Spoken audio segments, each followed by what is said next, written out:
సరే డిఎస్సి అభ్యర్థులు అన్యాయం జరిగిందని తిరుగుతున్నారు. వాళ్ళని ట్రోల్ చేస్తూ సోషల్ మీడియాలో పెద్ద ఎత్తున ఫేక్ ప్రచారాలు చేస్తున్నారు. వారి కుటుంబ సభ్యులు కూడా ఇబ్బంది పెడుతున్నారు. ఇప్పుడు నేను చెప్పినటివన్నీ కూడా చూపినటివన్నీ కూడా ఎవరిని వ్యక్తిగతంగా విమర్శించాలనో లేకపోతే ఎవరికో ఏదో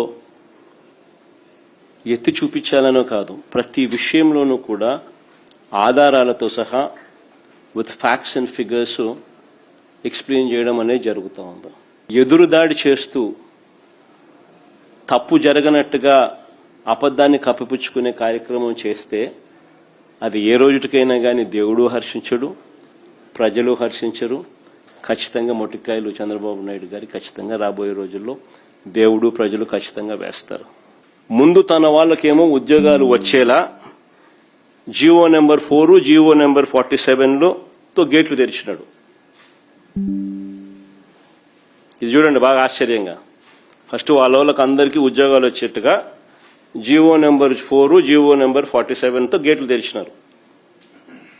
అంటే డిఎస్సి పరీక్షలు రాయాల్సిన అవసరం లేదు, నువ్వు పాల్గొంటే చాలు, పాల్గొన్న సర్టిఫికేట్ కూడా మేమే ఇస్తున్నాము అని గేట్లు తెరిచినారు.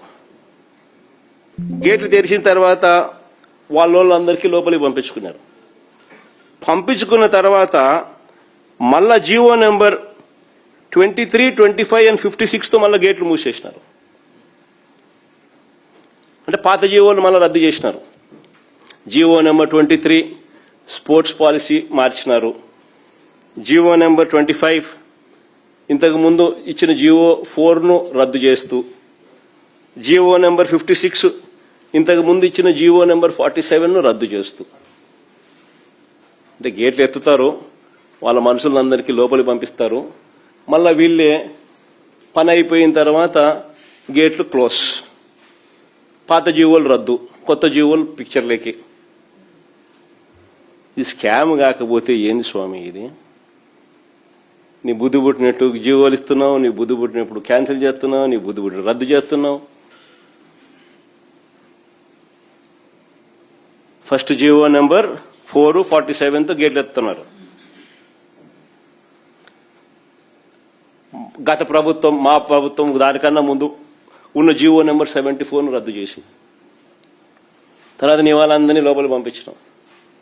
తర్వాత వెళ్ళిపోయిన తర్వాత జియో నెంబర్ 23 స్పోర్ట్స్ పాలసీలో changes, GO number 25 GO number 4కు చేంజ్ రద్దు, జియో నెంబర్ 56 జియో నెంబర్ 47 రద్దు, గేట్లు మూసేసినారు. అర్థమైంది కదా?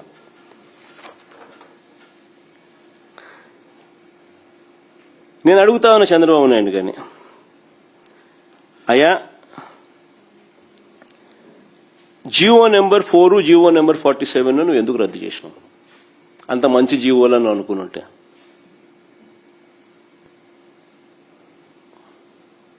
అంత మంచి జియోలను అనుకోనుంటే నువ్వు జియో నెంబర్ 4, 47 నువ్వు ఇచ్చిన జియోలే కదా, ఎందుకు రద్దు చేసినావు?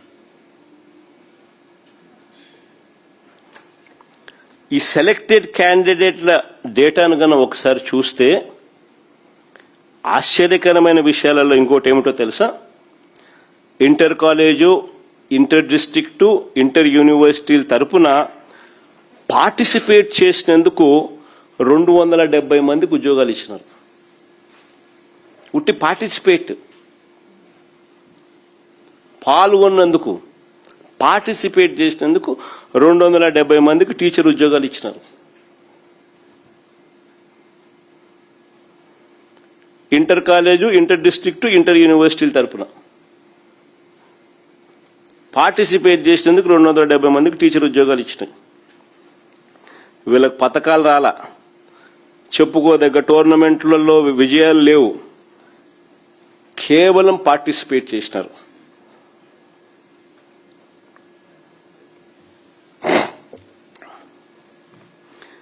పార్టిసిపేషన్ సర్టిఫికెట్లు ఇచ్చిన జాబితా చూస్తే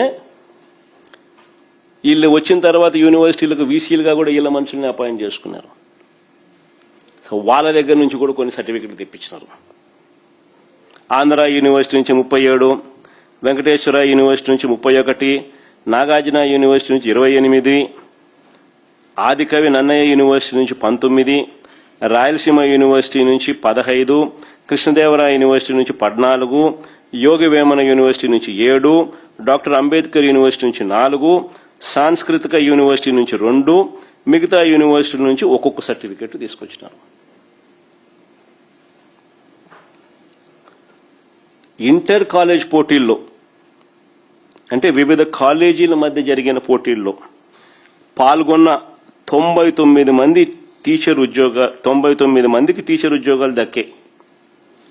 మెడల్స్ ట్రోఫీలు రాకపోయినా కేవలం పార్టిసిపేట్ చేసిన వాళ్ళు ఇందులో 86 మంది.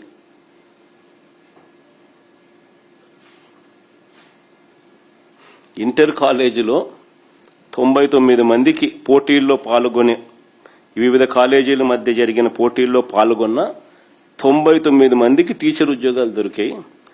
ఇందులో మెడల్స్ ట్రోఫీలు రాకపోయినా కేవలం పార్టిసిపేట్ చేసినందుకు 86 మందికి టీచర్ ఉద్యోగాలు ఇచ్చినారు. ఇంటర్ డిస్ట్రిక్ట్ పోటీలలో 59 మందికి ఉద్యోగాలు వస్తే అందులో పార్టిసిపేట్ చేసినందుకు 18 మందికి ఉద్యోగాలు ఇచ్చినారు. జిల్లా తరపున ఆడితే చాలు, గెలుపుతో సంబంధం లేకుండా డిఎస్సి పరీక్షలు రాయాల్సిన అవసరం లేకుండా కేవలం పార్టిసిపేట్ చేసినందుకు టీచర్ ఉద్యోగాలు మన రాష్ట్రంలో మాత్రమే అందుబాటులో ఉన్నాయి.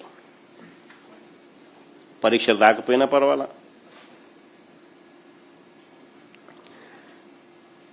ఈ స్పోర్ట్స్ కోటా కింద ఉద్యోగాలకు ఒక్కొక్క పోస్టుకు 15 లక్షల నుంచి 20 లక్షల దాకా అమ్ముకుంటూ బేరసారాలు జరుగుతా ఉన్న వీడియో కూడా బయటకు వచ్చింది. ఒకసారి ఆ వీడియో కూడా ప్లే చేయండి మా ఒకసారి.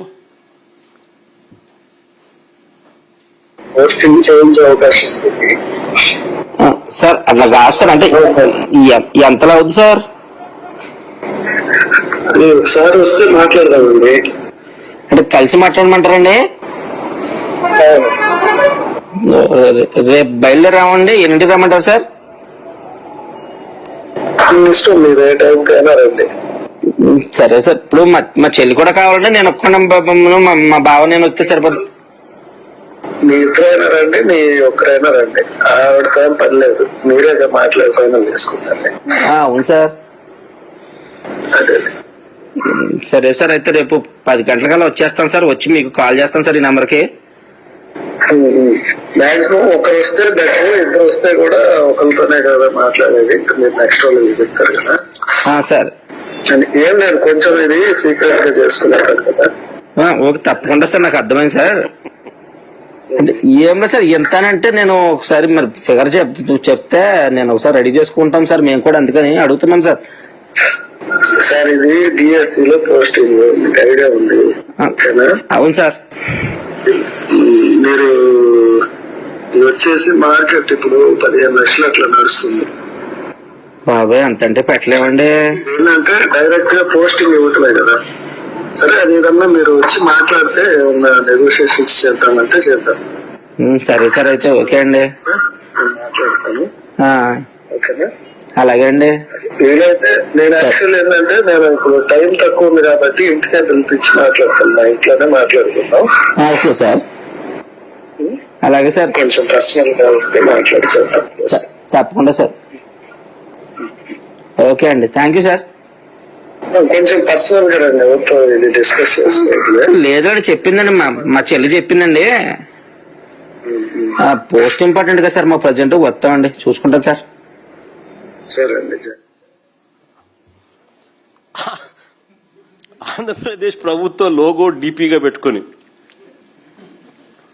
ఒక క్యాండిడేట్ తో బేరసారాలు చేస్తున్న వీడియో ఇది. ఈ వీడియో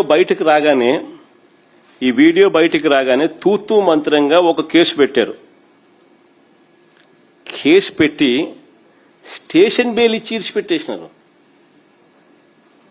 ఈ వీడియో బయటికి రాగానే తూతూ మంత్రంగా కేసు పెట్టి స్టేషన్ బెయిల్ ఇచ్చి వదిలేసినారు. చేసిన విచారణ శూన్యం. ఈ విషయాలు ఏవీ కూడా బయటికి రాకుండా దాచిపెట్టారు. ఈ ఎఫ్ఐఆర్ కాపీని ఒకసారి చూడండి. ఒకసారి దీనికి సంబంధించి ఇది ఎఫ్ఐఆర్ కాపీ. ఈ ఎఫ్ఐఆర్ కాపీని ఒకసారి మీరు చూస్తే వీడియో కాల్ చేసిన వ్యక్తి ఫోన్ నెంబర్ చాలా స్పష్టంగా ఉంది. పోలీసులు తలుచుకుంటే ఈ నెంబర్ ఎవరిదో కేవలం కొన్ని నిమిషాల్లోనే కనిపెట్టేస్తారు. కానీ ఎఫ్ఐఆర్ కాపీలో ఆ నెంబర్ ఎవరిదో ఆ పేరు తెలుపుకోకుండా అనుమానిత వ్యక్తి సస్పెక్ట్ అని మాత్రమే రాస్తారు. చూడండి, అక్కడ సస్పెక్ట్ అని మాత్రమే రాసినారు పైన. ఆ నెంబర్ ఎవరిదో కనుక్కోవడం పెద్ద పని పోలీసు వాళ్లకు.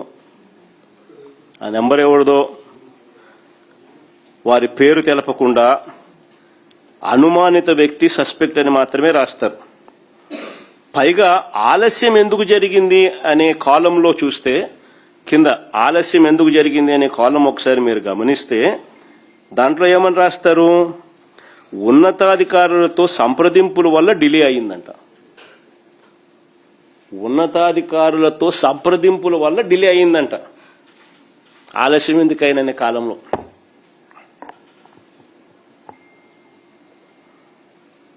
దీని అర్థం ఈ వీడియో కాల్ ఆషామాషిది కాదని, అనుమానిత వ్యక్తి చాలా ముఖ్యమైన వ్యక్తి అని తేల్తా ఉంది కదా. స్పోర్ట్స్ కోటాలో వ్యవహారం వెనుక పెద్ద తలకాయలు ఉన్నాయని చెప్పడానికి ఇది ఒక ఉదాహరణ. ఆ పక్క ఎమ్మెల్యేలు ఎంపీలు డీల్ చేస్తా ఉన్నారు, అది వేరే విషయం. కోనా రవికుమార్ దగ్గర నుంచి ఎంపీ భరత్ దగ్గర నుంచి వాళ్ళే అసోసియేషన్ ప్రెసిడెంట్లు, వాళ్ళే సర్టిఫికెట్లు ఇవ్వడము, వాళ్ళే అథెంటికేట్ చేయడము, వాళ్ళే ఉద్యోగాలు ఇప్పించడము. ఓ పక్క ఎంపీలు ఎమ్మెల్యేలు డీల్ చేస్తా ఉన్నారు, వేరే విషయము. వీళ్ళు కూడా ఒక ఉదాహరణ. పైగా అన్నిటికన్నా ఆశ్చర్యం ఏమిటో తెలుసా, బలమైన సెక్షన్లు పెట్టి గట్టిగా విచారణ చేయకపోగా కేవలం స్టేషన్ బెయిల్ ఇచ్చి పంపించినారు. స్టేషన్ బెయిల్ ఇచ్చి పంపించేసినారు. అది అన్నిటికన్నా దారుణం, ఆశ్చర్యం. అసలు చంద్రబాబు నిజంగా